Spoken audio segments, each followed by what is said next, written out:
Est-ce qu'à l'échelle de l'écosystème crypto, pour l'écosystème crypto, ce qui s'est passé ce matin, c'est l'équivalent des premiers pas de l'homme sur la Lune, Alexandre?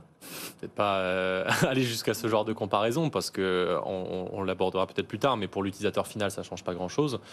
Donc c'est pas non plus la révolution de copernicienne totale où on revoit sa façon de penser le monde. Maintenant, effectivement, en fait, c'était plus l'étape sine qua non. C'est que si ça ne marchait pas, faut le prendre dans la contraposée. Si ça ne marchait pas, là, on avait un signal extrêmement important, négatif évidemment, mais important parce que ça voulait dire que la suite ne marcherait pas non plus.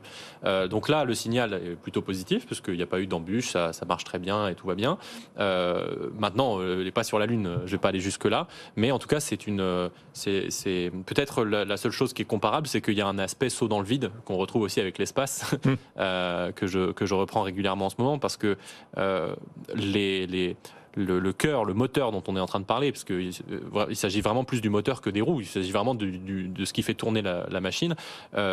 C'est une machine économique, les cryptos. C'est pas une machine technique, en réalité, comme beaucoup de gens le pensent.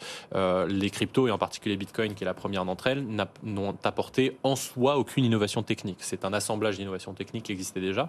Mais par contre, c'est une innovation économique, puisque c'est l'implémentation de ce jeton, qui était Bitcoin, et puis Ether pour Ethereum, qui permet d'aligner les parties prenantes et qui font que tout le monde a tout le temps intérêt à chercher l'intérêt du réseau. Et c'est ça qui est un peu l'aspect saut dans le vide, c'est que même si les tests ont été réalisés d'un point de vue technique, une quinzaine de fois sur des réseaux de tests, etc., d'un point de vue économique, on saute dans le vide. Parce que potentiellement, ce jeton, en fait, il va créer des nouvelles dynamiques qu'on n'avait pas en tête et qui vont favoriser des prises de réseau, des censures, etc. Et ça, on ne sait pas, on verra. Exactement.